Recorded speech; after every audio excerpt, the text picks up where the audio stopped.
Rachel Staples isn't new to grief. Her son, Eilliot Eurchuk, died in February of 2018 of an accidental toxic drug poisoning. 2 months before he died, he was admitted to Victoria General Hospital for his addiction issues, where Staples says he wasn't helped.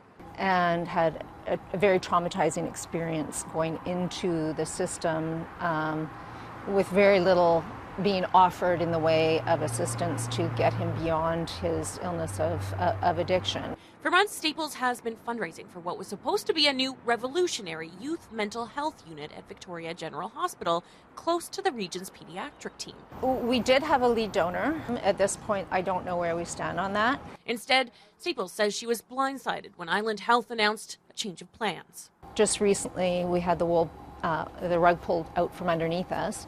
And we were told by Island Health that this new unit that we were, dreaming of and fundraising for was now going to be relocated at the Eilliot Martin Pavilion.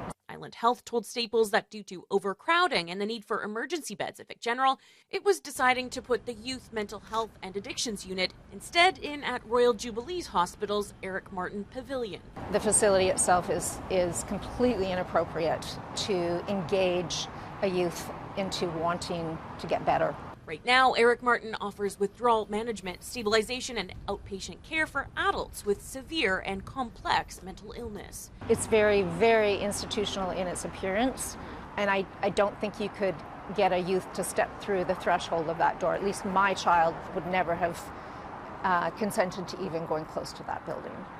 Unfortunately, it has a stigma associated with it as well, because it's been housing people that aren't getting better under the current model. Royal Jubilee is 20 kilometers away from the region's pediatric ward. And given that mental health crises in youth often occur alongside physical health problems, Staples says adding distance between the two facilities adds unnecessary risk, logistical delays, and a potential gap in care, specifically during emergencies. I think it's going to be difficult to find a donor who wants to invest in an aging facility to build out a unit in a building that's essentially, in my perspective, is completely inappropriate for those uses. She's written a letter urging Island Health to reconsider the direction of the project, something instead that's inviting to children and close to Vic General's pediatric team.